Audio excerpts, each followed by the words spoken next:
कहानी की शुरुआत में हम नील नाम के एक आदमी को देखते हैं जो हॉस्पिटल के अंदर घुसा। वो बड़ी तेजी से एक कॉरिडोर से दूसरे में घूम रहा था जब तक उसे हॉस्पिटल का पीछे वाला दरवाजा नहीं मिल गया। उसने यूनिफॉर्म पहनी हुई थी तो किसी ने भी उस पर शक नहीं किया। सब लोग उसे हॉस्पिटल स्टाफ ही समझ रहे थे। बाहर निकलते ही उसने बिना रुके एक एम्बुलेंस चुरा ली और शहर की सड़कों में ड्राइव करता हुआ निकल गया जैसे ये तो उसका रोज का काम हो। इसी दौरान क्रिस नाम के एक आदमी ने एक कंस्ट्रक्शन सप्लायर से बहुत सारे एक्सप्लोजिव खरीद लिए। उसके चेहरे पर एक शिकन तक नहीं थी, जैसे वो सिर्फ अपना काम निपटा रहा हो। इसके बाद हम माइकल को देखते हैं जिसने एक चोरी किए हुए टो ट्रक में अपने साथी वाइंग्रो को बिठाया। ये साफ था कि कुछ तो बड़ा होने वाला है। अब इनका पांचवा साथी त्रेहो जो एक आर्मर्ड कार का पीछा कर रहा था, उसने रेडियो पर बाकी सबको अपनी एग्जैक्ट लोकेशन के बारे में बताया। क्रिस थोड़ी देर बाद एम्बुलेंस में नील के साथ आ मिला। अब इन पांचों ने मास्क पहन लिए ताकि कोई उनका चेहरा न देख पाए। नील ने एम्बुलेंस को अचानक रोड के बीच में रोक दिया जिससे पीछे आ रही आर्मर्ड कार को भी रुकना पड़ा। अगले ही सेकंड टो ट्रक ने जोर से आकर आर्मर्ड कार में टक्कर मारी जिससे गाड़ी घूम गई और ड्राइवर ने कंट्रोल खो दिया। अब आर्मर्ड कार घूमकर एक डीलरशिप के पार्किंग लॉट में घुस गई थी और वो वहाँ खड़ी हुई कई गाड़ियों से टकरा गई। एक गार्ड ने तुरंत रेडियो उठाकर मदद मांगने की कोशिश की लेकिन उससे पहले ही टीम ने एक्सप्लोजिव सेट कर दिए। पिछला दरवाजा धमाके के साथ उड़ गया।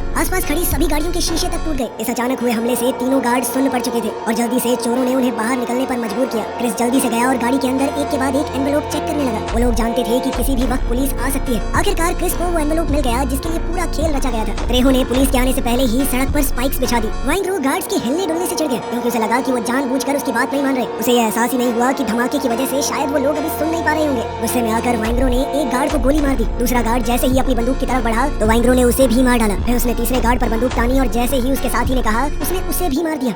अब क्रिस को एनवेलोप तो मिल ही गया था तो बिना एक भी सेकंड बर्बाद किए वो लोग एम्बुलेंस की तरफ भागे। त्रेहो ड्राइविंग सीट पर बैठा और एम्बुलेंस तेज रफ्तार से आगे बढ़ी। पीछे सब लोगों ने अपने कपड़े बदले, मास्क और गियर हटाकर एकदम नॉर्मल लोगों जैसे दिखने लगे। कुछ ही पलों में पुलिस के सायरन सुनाई देने लगे। पुलिस की शुरुआती गाड़ियां स्पाइक स्ट्रिप को देख नहीं पाई और 3-4 गाड़ियां क्रैश हो गई जिस वजह से पूरी सड़क ही ब्लॉक हो गई। अब पुलिस वाले पैदल ही चोरों को आसपास ढूंढने लगे। तब तक चोरों की इस टीम ने थोड़ी दूर जाकर एम्बुलेंस को छोड़ दिया था। एम्बुलेंस के अंदर भी उन्होंने बम लगा दिया था ताकि धमाके में उनके सारे हथियार और सबूत गायब हो जाए। शाम को नील अपने मनी लॉन्ड्रिंग एक्सपर्ट नेट से मिला। एनवेलोप खोलने पर उन्हें कंपनी के करोड़ों रुपए के बॉन्ड मिले। ये कंपनी एक करप्ट बिजनेसमैन की है। नील ने सोच लिया था कि इन बॉन्ड्स के बदले में उस बिजनेसमैन से बहुत पैसा वसूलेगा। अब नेट ने कहा कि एक और काम है। केल्सो नाम का एक आदमी है, $10 मिलियन देने को तैयार है वो। ये सुनते ही नील ने कहा कि जल्दी से मीटिंग कराओ फिर उसके साथ। दूसरी तरफ डिटेक्टिव विंसेंट क्राइम सीन पर पहुंचा और उसने अपनी टीम के साथ सुराग ढूंढने शुरू कर दिए। चेक करने पर पता चला कि इस्तेमाल की गई सारी गाड़ियां चोरी की थी। एक आदमी जो उस समय वहाँ मौजूद था उसने बताया कि मैंने चोरों के मुंह से स्लिक नाम सुना था लेकिन किसी का मुंह नहीं देखा। सीन पर बिखरे मलबे को देखकर विंसेंट ने पूरा हिसाब लगाया कि क्या क्या हुआ होगा। उसका कहना था कि ये ऐरे गहरे चोर नहीं है, बहुत चालाक है। खैर इसके बाद हम सभी चोरों को एक साथ खाना खाते हुए देखते हैं। वाइंग्रो बाकी सबको समझाने की कोशिश कर रहा था कि गार्ड्स को मारना जरूरी था लेकिन इस बात पर नील का गुस्सा फूट पड़ा। उसने वाइंग्रो के सर को जोर से टेबल पर दे मारा। नील का कहना था कि अगर तू पुलिस वालों को ना मारता तो ज्यादा इंटरेस्ट ना लेते वो। अब उनके अपने लोग मरे हैं, घुस घुस के इन्वेस्टिगेट करेंगे। नील को अभी भी बहुत गुस्सा आ रहा था। उसने बाहर जाकर वाइंग्रो को और मारा, यहाँ तक कि उसने बंदूक भी निकाल ली उसे मारने के लिए। पर तभी एक पुलिस की गाड़ी वहाँ से गुजरी और नील को रुकना पड़ा। पुलिस की गाड़ी जाने के बाद जब टीम ने मुड़कर देखा तो वाइंग्रो वहाँ से गायब हो चुका था। अगले दिन विंसेंट और उसका पार्टनर एक गैराज में पहुंचे। इस दुकान का मालिक उनका खबरी था। उनके बीच काफी देर तक बहस चली।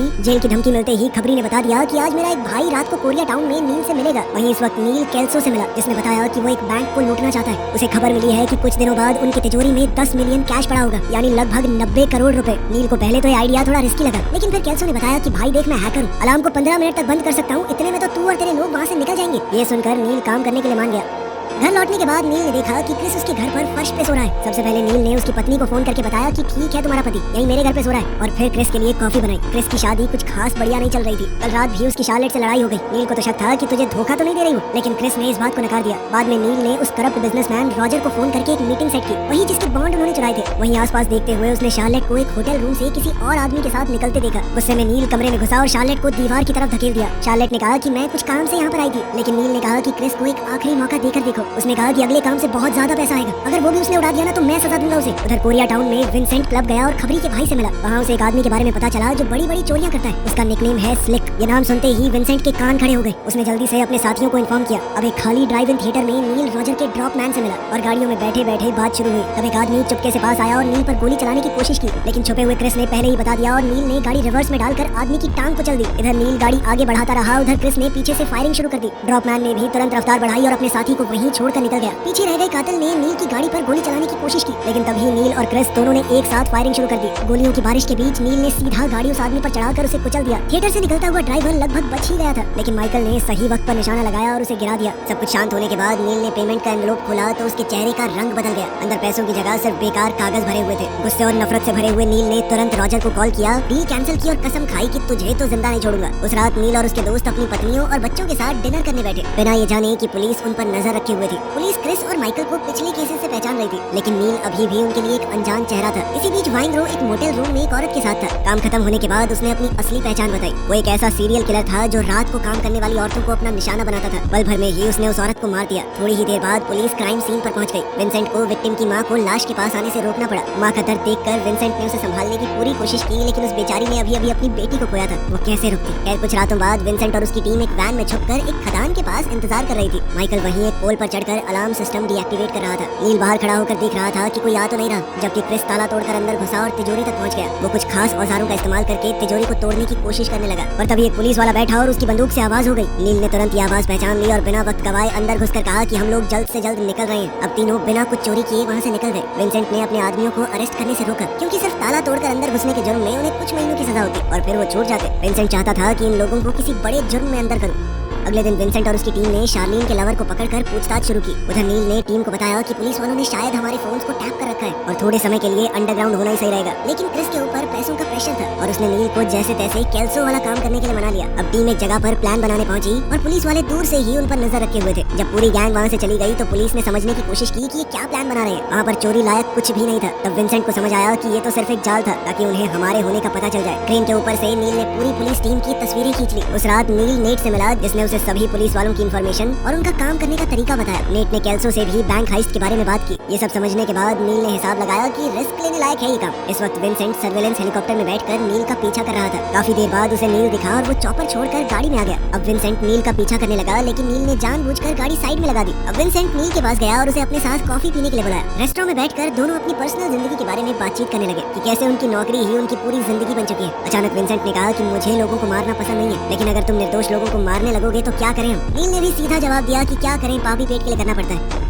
अगली सुबह विंसेंट जब स्टेशन पहुंचा तो वो बहुत गुस्से में आ गया, क्योंकि अभी अभी उसे पता चला था कि नजर रखने के बावजूद भी नील और उसकी टीम गायब हो चुकी है। असल में वो बैंक के पार्किंग लॉट में काम कर रहे थे और अब बैंक को लूटने की तैयारी शुरू हो चुकी थी। उसी वक्त वाइनग्रो उस बिजनेसमैन रॉजर के ऑफिस में पहुंचा और एक डील ऑफर की। बाद में नील क्रिस और माइकल को रेस्टोरेंट में ले गया, जहाँ उसने डोनाल्ड को पहचान लिया, जो उसका पुराना जेल का साथी था और अब वो पैरोल पर इस रेस्टोरेंट में काम कर रहा था। उसी वक्त त्रेहो का कॉल आया और उसने बताया कि पुलिस मेरा पीछा कर रही है, इसीलिए वो इस चोरी में शामिल नहीं हो पाएगा। अब नील ने तुरंत डोनाल्ड से कहा कि ये काम है करेगा, और डोनाल्ड ने भी बिना ज्यादा सोचे हाँ कर दी। बाहर निकलते वक्त डोनाल्ड ने अपने बॉस को धक्का दे दिया, क्योंकि वो हमेशा उसे नीचा दिखाता था। कुछ ही देर में नील, माइकल और क्रिस अलग अलग दरवाजों से बैंक में घुस गए। पोजीशन लेने के बाद क्रिस ने गार्ड को पीटना शुरू कर दिया और उसे बांध दिया, जबकि बाकी लोगों को बंदूक दिखाकर नीचे बिठाया गया। उन्होंने गार्ड से उनके हथियार छीन लिए। नील ने सभी बंदी बनाए हुए लोगों को तसल्ली दी कि तुम सबका पैसा गवर्नमेंट ने इंश्योर कर रखा है। अगर हम बैंक लूट भी लेंगे तो तुम्हारे ऊपर इसका कोई असर नहीं है, तुम्हारे खाते में पैसे रहेंगे, तो कोई भी चालाकी मत करना। फिर नील ने एक मैनेजर को मारा और उसकी चाबी छीनकर सेफ खोला। वो जल्दी से अपने बैग को कैश से भरने लगे। उधर पुलिस स्टेशन में डिटेक्टिव्स को अपने खबरी से बैंक हाइस्ट की खबर मिली और विंसेंट तुरंत निकल पड़ा। बैंक के बाहर माइकल पहले निकला और डोनाल्ड के साथ गाड़ी में बैठ गया, लेकिन फिर क्रिस और नील जैसे ही बाहर आए पुलिस उन्हें देख चुकी थी। नील गाड़ी में बैठा, लेकिन क्रिस ने पुलिस वालों को देखकर सामने फायरिंग शुरू कर दी। आम लोग भागकर इधर उधर छुपने लगे और पुलिस वाले भी अब चोरों के ऊपर गोलियां बरसाने लगे। माइकल ने भी खिड़की से गोलियां चलानी शुरू कर दी। एक गोली पुलिस वाले के गले में लगी और बुलेट प्रूफ जैकेट के बावजूद भी वो उसी समय मर गया। विंसेंट अपने दोस्त के पास भागा और इसी मौके का फायदा उठाकर क्रिस गाड़ी में घुसा। डोनाल्ड ने गाड़ी भगा दी, शूट आउट जारी रहा और गाड़ी के शीशे टूट गए। जल्द ही डोनाल्ड ने गाड़ी से अपना कंट्रोल खो दिया, क्योंकि टायरों पर गोली लगने से वो फट चुके थे। एक गोली सीधा डोनाल्ड के सर में जा लगी और गाड़ी कंट्रोल से बाहर होकर क्रैश हो गई। नील, माइकल और क्रिस को मजबूरन गाड़ी छोड़नी पड़ी। पुलिस ने रोड ब्लॉक कर रखा था और फायरिंग फिर से शुरू हो गई। कई पुलिस वाले मारे गए और गाड़ियां बर्बाद हो गई। क्रिमिनल्स आगे बढ़ते रहे, छुपते छुपाते निकलने का रास्ता ढूंढते रहे। माइकल एक और डिटेक्टिव को मारने के बाद अलग हो गया। वहीं क्रिस रोड ब्लॉक के पास पहुंच गया, लेकिन साइड से आते हुए पुलिस वाले को नहीं देख पाया और उसके कंधे में गोली लग गई। नील ने कुछ और पुलिस वालों को मार दिया और आखिरकार लड़ाई खत्म हुई। नील ने क्रिस को संभाला और दोनों जल्दी से ग्रोसरी स्टोर के पार्किंग लॉट में पहुंचे। इस दौरान नील पीछे आते हुए पुलिस वालों पर फायरिंग करता रहा और शहर का ये हिस्सा चिल्लाते हुए लोगों से भर गया। विंसेंट पूरी कोशिश कर रहा था कि घबराए हुए आम लोगों को फायरिंग एरिया से दूर ले जा सके, ताकि कोई भी आम इंसान जख्मी न हो। विंसेंट उन्हें हाथ से इशारा करके फायरिंग लाइन से दूर भेज रहा था। पुलिस इस पूरी अफरा तफरी को संभालने में उलझी हुई थी और इसी मौके का फायदा उठाकर नील ने किसी तरह क्रिस को एक गाड़ी में बैठाया। क्रिस दर्द से करहा रहा था, लेकिन अभी भी होश में था। नील ने गाड़ी भगाई और दोनों वहाँ से निकल गए। इस वक्त दो डिटेक्टिव्स माइकल का पीछा कर रहे थे। माइकल भागता हुआ एक रेस्टोरेंट में घुस गया, जहाँ लोग शांति से खाना खा रहे थे। अचानक उसकी एंट्री से पूरा माहौल बदल गया। लोग कुर्सियाँ गिराते हुए भागने लगे, हर तरफ भगदड़ मच गई। माइकल भी अब रेस्टोरेंट से निकलकर एक फाउंटेन क्रॉस करने लगा। इसी भगदड़ में एक छोटा बच्चा अपनी माँ से अलग हो गया। माइकल ने तुरंत उसे पकड़ लिया और अपनी तरफ खींचते हुए शील्ड की तरह इस्तेमाल करने लगा। उसी पल विंसेंट पीछे से आ चुका था। उसने सांस रोककर सही मौके का इंतजार किया और जैसे ही बच्चा थोड़ा साइड हुआ, विंसेंट ने निशाना लगाकर सीधा माइकल के सर के बीच में गोली मारी और माइकल को वहीं ढेर कर दिया। विंसेंट ने तुरंत बच्चे को उठाया और उसकी माँ को सौंप दिया।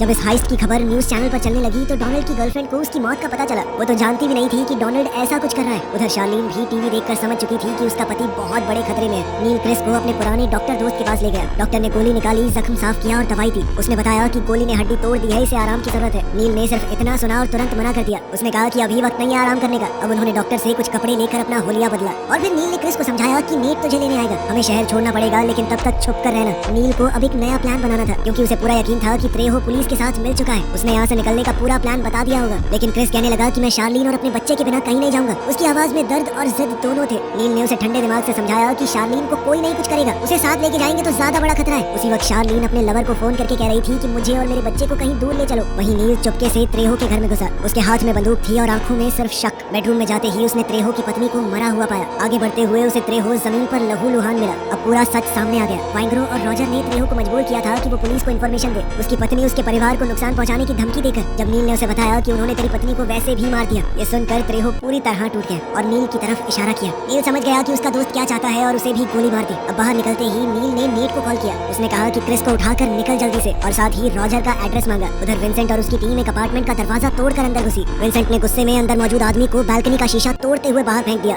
डर के मारे वो आदमी मान गया कि हाँ, मैंने ही स्टेशन में हाइस्ट की टिप दी थी। ये सारी जानकारी मुझे वाइंग्रो नाम के आदमी ने दी थी। उधर नील रॉजर के घर के पीछे के हिस्से से अंदर घुसा और उसे अंदर रॉजर टीवी देखते हुए मिला। उसने बिना कुछ सोचे सीधा खिड़की पर कुर्सी दे मारी और अपनी बंदूक सीधा रॉजर पर तान दी। वाइंग्रो के बारे में पूछने पर रॉजर ने अनजान बनने की कोशिश की। इतना सुनते ही नील के गुस्से की हद पार हो गई। उसने धड़ाधड़ गोलियां चलाते हुए उसे वहीं खत्म कर दिया। उधर शार्लीन के लवर ने पुलिस के साथ डील कर ली थी, इसीलिए शार्लीन और बच्चे को सेफ हाउस में शिफ्ट कर दिया गया। वहाँ पर कई गार्ड भी थे। एक डिटेक्टिव ने उसे क्रिस के खिलाफ गवाही देने के लिए राजी कर लिया। पहले तो शार्लीन ने मना किया, लेकिन जब उसे समझाया गया कि चुप रहने पर तुम भी उनकी साथी मानी जाओगी, जेल में चक्की पीसनी पड़ेगी, इस बच्चे का क्या होगा, तब मजबूरी में शार्लीन ने हाँ कह दिया। नील अपनी गर्लफ्रेंड के घर गया और उसे अपने साथ भागने को कहा, लेकिन उसे अब नील से डर लग रहा था। वो उससे दूर भाग रही थी। नील उसके पीछे गया, उसे पकड़कर गले लगाया और वादा किया कि सब कुछ ठीक हो जाएगा। सुबह नील ने उसे कुछ पैसे दिए और सेफ हाउस भेजने की बात की। इसके बाद नील नेट के पास गया और नकली पासपोर्ट, क्रेडिट कार्ड और प्लेन टिकट लिए। जब उसने क्रिस के बारे में पूछा तो पता चला कि वो अपनी पत्नी को ढूंढने निकल चुका है। ये सुनकर नील फिर से अपनी गर्लफ्रेंड के पास गया और आखिरकार उसे जैसे तैसे अपने साथ चलने के लिए मना ही लिया। वहीं शाम को क्रिस उस एड्रेस पर पहुंच गया जो शार्लीन ने फोन पर दिया था। बालकनी पर मिलते वक्त शार्लीन ने सिर्फ एक इशारे से उसे बता दिया कि एक जाल है। क्रिस ने तुरंत पलटकर पड़ोसियों से रास्ता पूछने का ड्रामा किया और वहाँ से निकल गया। थोड़ी आगे जाने पर पुलिस ने उसे रोका और आईडी मांगी, लेकिन क्रिस अपनी फेक आईडी दिखाकर बच गया। उधर विंसेंट थका हुआ घर पहुंचा और बाथटब में अपनी बेटी को बेहोश पाया। उसने उसे जल्दी से बाहर निकाला और हॉस्पिटल ले गया। उधर नील अपनी गर्लफ्रेंड के साथ ड्राइव कर रहा था जब उसे नेट का फोन आया। नेट ने उसे बता दिया कि वाइंग्रो कहाँ छुपा हुआ है। कुछ पल के लिए नील ने सोचा कि इसे मारूं या भाग जाऊं, और फिर अचानक से गाड़ी मोड़ दी। होटल पहुंचकर नील ने अपनी गर्लफ्रेंड से कहा कि गाड़ी के अंदर ही रहना, और फिर पीछे के दरवाजे से अंदर घुस गया। फिर उसने बड़ी चालाकी से वहाँ काम करने की एक्टिंग करते हुए वाइंग्रो के कमरे का नंबर निकाला। यूनिफॉर्म चुराकर वो लॉबी से गुजरा और एलिवेटर से ऊपर चढ़ गया। अपनी मंजिल पर पहुंचकर उसने फायर अलार्म एक्टिवेट कर दिया। होटल में रुके हुए सब लोग डर गए। नील ने वाइंग्रो के कमरे के दरवाजे पर नॉक किया और फिर थोड़ा साइड होकर खड़ा रहा ताकि वो अंदर से उसे देख न सके। दरवाजा जैसे ही थोड़ा सा खुला, नील ने पूरी ताकत से लात मारी और जल्द ही वक्त ना बर्बाद करते हुए वाइंग्रो को मार दिया। वहाँ से निकलते हुए पुलिस वाले ने उस पर बंदूक तान दी, लेकिन नील ने बड़ी चालाकी से उसे पीट कर बेहोश कर दिया। जल्द ही विंसेंट वहाँ पर हेलीकॉप्टर में पहुंचा। उसकी नजर गाड़ी में अकेली बैठी नील की गर्लफ्रेंड पर पड़ी। उसे लड़की पर थोड़ा शक हुआ तो वो उसकी तरफ जाने लगा। इतने में नील भी ये सब कुछ देख चुका था, इसलिए वो जानबूझकर उसे अपनी गर्लफ्रेंड से दूर ले गया। विंसेंट भी तेजी से नील का पीछा करने लगा। जल्द ही वो दोनों एयरपोर्ट के रनवे के पास एक दूसरे पर गोलियां चलाने लगे। नील बड़ी चालाकी से छुपकर विंसेंट के पीछे आ गया था, पर तभी अचानक प्लेन की लाइट्स की वजह से नील की परछाई विंसेंट को दिख गई और उसने पलटकर नील को वहीं पर ढेर कर दिया। वीडियो पसंद आई तो लाइक कर